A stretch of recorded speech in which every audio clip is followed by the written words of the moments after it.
Welcome back, dear children. Now we will move to the next topic, thermal expansion. The tendency of matter to change its shape, area or volume with change in temperature can be called as thermal expansion.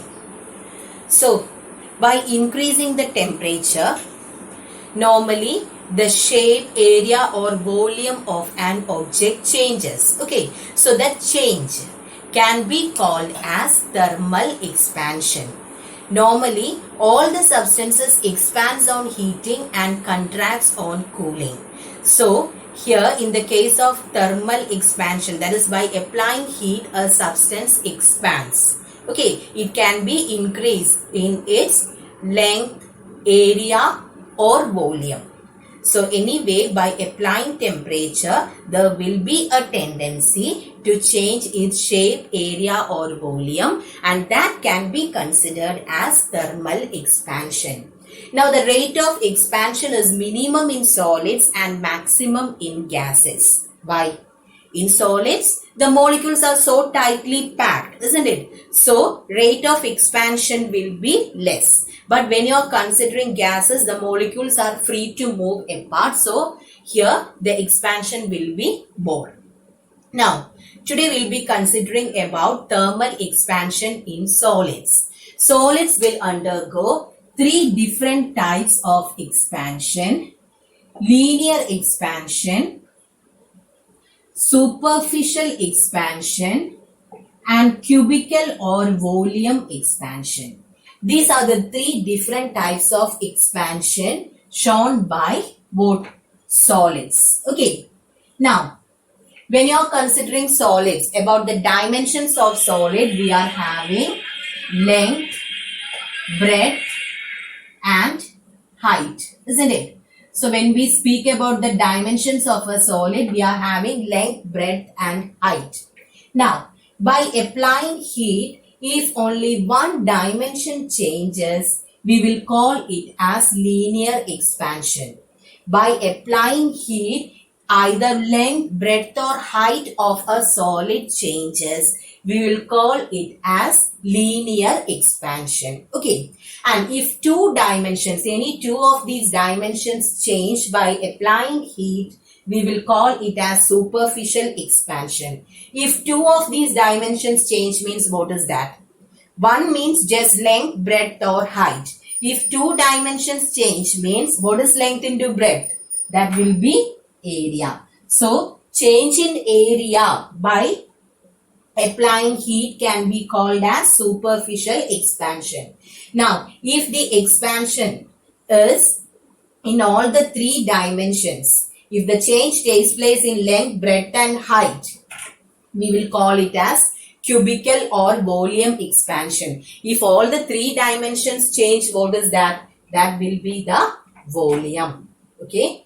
So once again, when you are considering expansion in solids, it can be either linear, superficial or cubical. Linear means the change in any one of the dimensions of a solid. So change in length with temperature, change in breadth with temperature or change in height with temperature can be called as linear expansion. Only one of these dimensions will change in the case of linear expansion.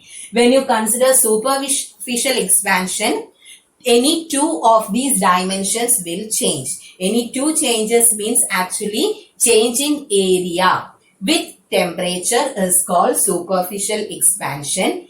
If all the three dimensions of a solid change, we will call it as volume or cubical expansion. So three dimensions means actually change in volume. It is known as cubical or volume expansion. Okay. So in the case of solids, we are having linear, superficial and cubical expansion. But when we consider liquids and gases, they will be having only cubical or volume expansion because we cannot say length and area in the case of a liquid or gas. Okay. So solids have linear, cubical and superficial expansion, but in the case of liquids and gases, there will be only volume expansion.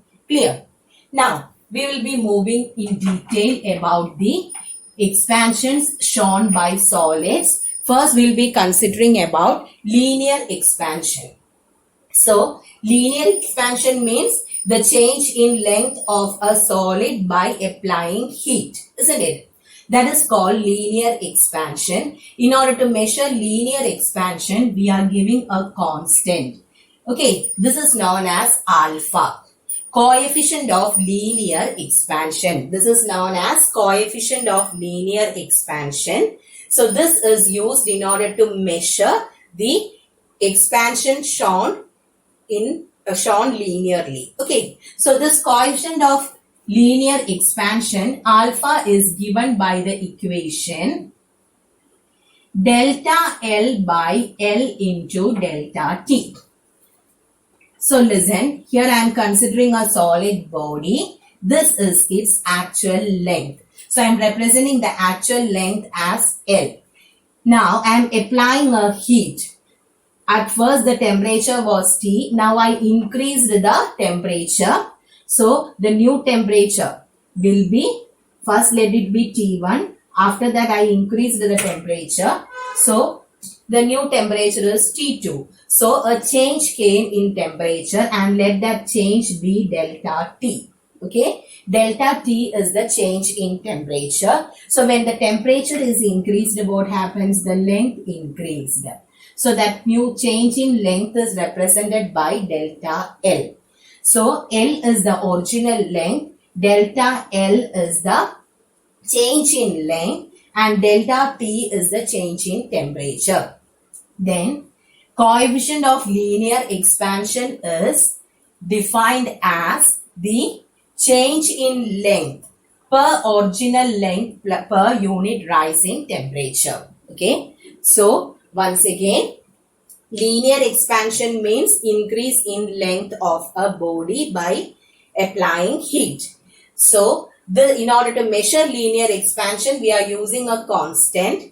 We are using a quantity, not constant. We are using a quantity called a coefficient of linear expansion. It is calculated using the equation delta L by L delta T, where delta L is the change in length, L is the original length, and delta T is the rise in temperature. So the coefficient of linear expansion is defined as the change in length per original length per unit rise in temperature. Now what about its unit? Unit for length is meter. Then changed length is meter. Original length is also meter. Temperature is degree Celsius or Kelvin. Meter and meter gets cancelled. So per degree Celsius or Kelvin. Per degree Celsius or per Kelvin. Why did I put the symbol per there? Because here the value comes in the denominator. So this is the unit for the coefficient of linear expansion.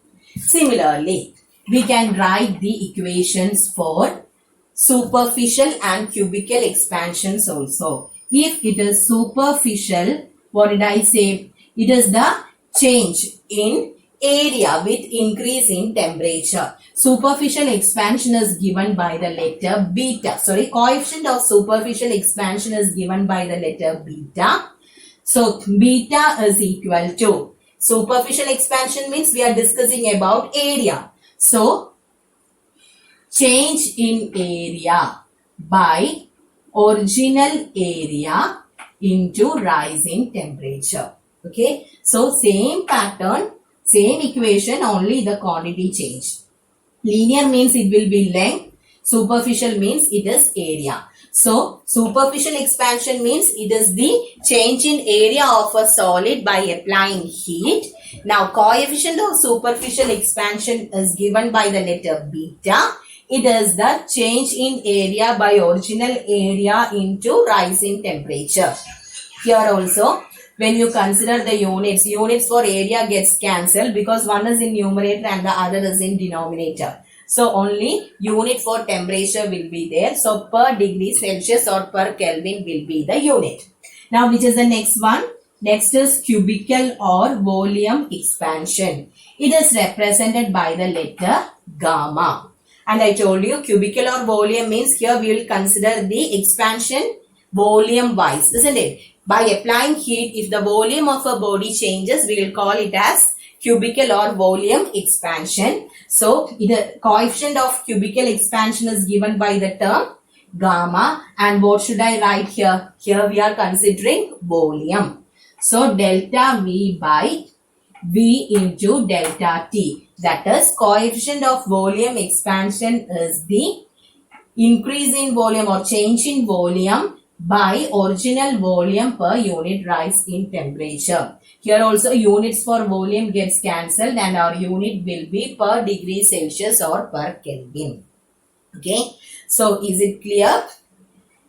We were discussing about the expansion in the case of solids. Linear expansion means increase in length with temperature. Coefficient of linear expansion is alpha. Delta L by L delta T. Superficial expansion is the increase in area. Coefficient of superficial expansion is beta. So delta A by A delta T. Cubical expansion is the increase in volume. So here it will be gamma. Coefficient of volume expansion is gamma, which is equal to delta V by V delta T. In all the three cases, the unit is per degree Celsius or per Kelvin. Now, what is the relation connecting alpha and beta? Beta is equal to 2 alpha, because alpha means you are considering only one dimension, length only. Beta means length and breadth is coming, isn't it? So 2b alpha. Now gamma will be equal to 3 alpha, because alpha is just one dimension, gamma is all the three dimensions. Okay, so this is the relation connecting beta and alpha as well as gamma and alpha. So is it clear? Thermal expansion in solids. So just write the lecture note based on this. Okay. I'm not going to ask you to write the question answers of this part. Write the lecture note. There the definitions for all these things are coming. So again, no need to copy that. Copy the questions given at the back. Okay. From this portion. Write about what is thermal expansion, 3 types of expansion, then 3 different coefficients, what is the relation. Only lecture note I need from this topic. Okay. So thank you children.